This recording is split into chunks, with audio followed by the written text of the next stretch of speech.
Excellencies, dear friends, dear colleagues, if you allow me to call you colleagues, I've stopped doing professional theoretical physics and astrophysics years and years ago. But as someone that has the virus of science inside, that cannot stop every each time being a bit jealous for the work that you are doing. Let me give you a simple secret that I lived quite a long life, was scientist and was diplomat, then was prime minister, then was a businessman, did many things in my life. Now I'm president, but when somebody asks me what was the time when you were happiest in your life, and if I want to be serious, I close my eyes, and the image that comes to my sort of dreams is the year in 84, 85, where as a young scientist, I went to work at Cambridge University, and the image of me is me sitting in the room at the Institute of Astronomy, and the whole wall was glass with the beautiful park outside. I'm sure a lot of you know that place. And I had this great privilege having a personal computer in front of me, because those years in Soviet Union, it was not possible, and I was trying to do my research in relativistic astrophysics using a computer, and having my coffee with Martin Rees.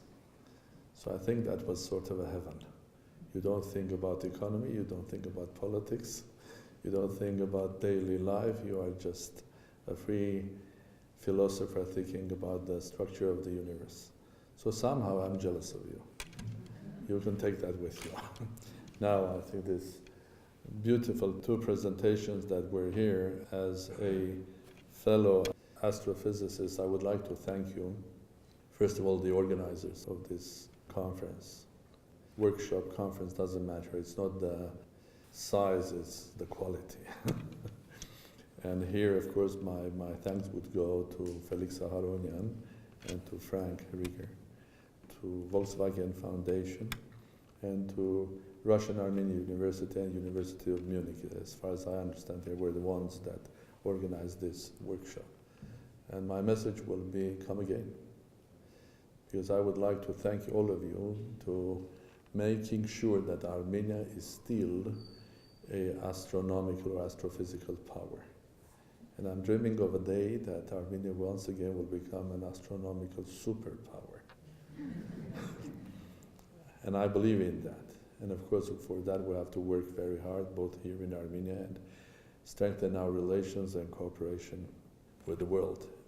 And here, of course, Germany is the front boundary for us.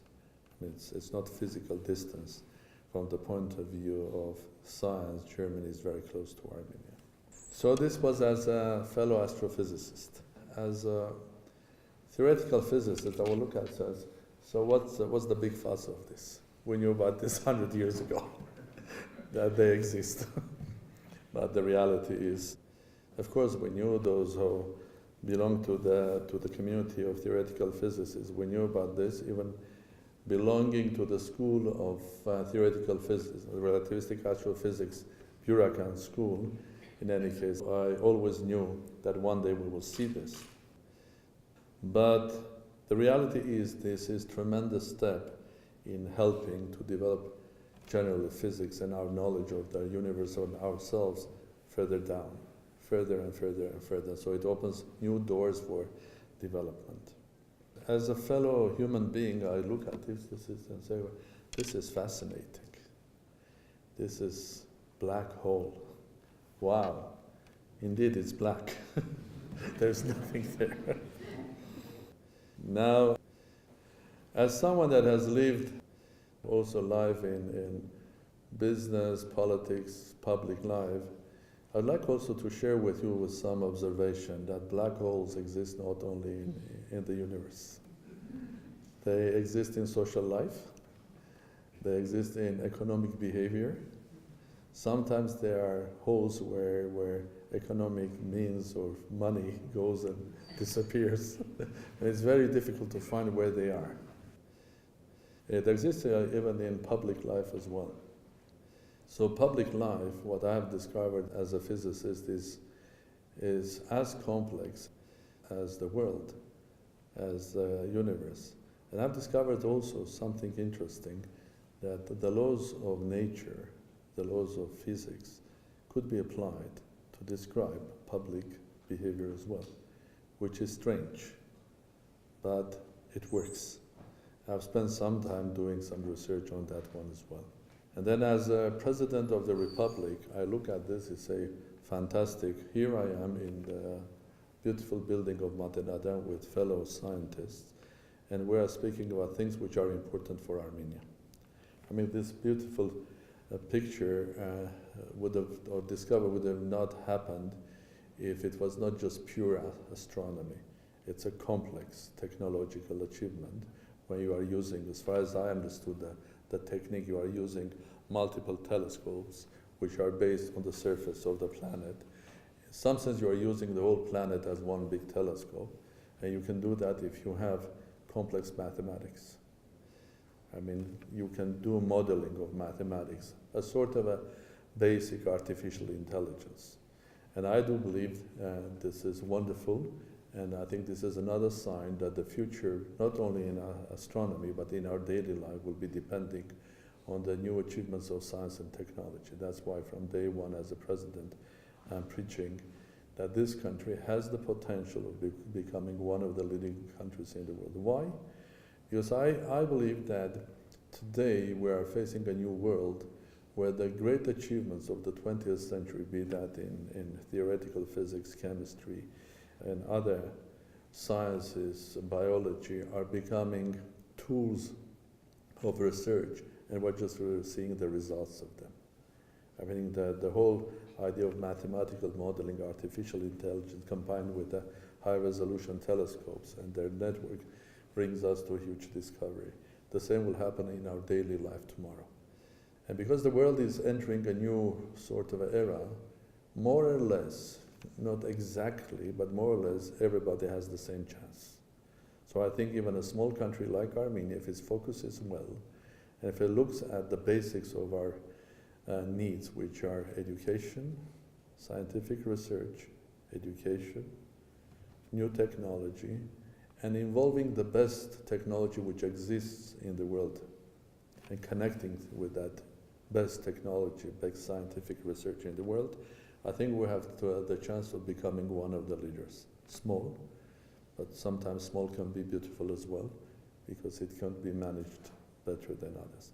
And from that point of view, Mr. Ambassador, it gives me great pleasure to speak about our relations with Germany. Last year, I think it was this year, I visited Germany twice, and each and every time I had the great pleasure of visiting universities and research centers, be that Fraunhofer, be that Siemens research part, be that Heidelberg University or Munich, and ESO, the European. And I do believe that Armenia can be a part of that. Okay? You know that politically Armenia is a member of Eurasia Economic Union. And we are partners with Russia, Kazakhstan, Kyrgyzstan, Belarus on economic bureau. But we are the only country and the unique one that has also signed a very deep partnership with Europe, with European Union. So I do believe that Armenia can do the same thing in science, technology, and education as well, getting into deeper partnership. Maybe we're not big enough, maybe we don't have enough cash to become just a full member of European Southern Observatory as a member, but we can be associate member, or we can be a partner working together. And that will be our strength. And I was just recently in Portugal and had very interesting and long discussions with both Prime Minister and the President about Armenia's participation in their new venture, because they are trying to build new platform for small-sized satellites on the Azores. And they are also very keen in going into it. So the vision is here to make Armenia as a hub of new technology and science and education, and starting for astrophysics, up to the science of genetics, and of course in the meantime, when you are spare time, you have to think about the meaning of life and history, and come sometimes to Matenadaran, to think at the end of the day, the whole universe and humanity is one. And I'm looking forward to working with all of you especially with the governments that will be interested in working with Armenia in developing technology and science in my country. Thank you very much. I wish all of you success and happiness, and bon voyage home, but come back again. Because I do believe Armenia is going to become one day again an astrophysical superpower. Thank you very much.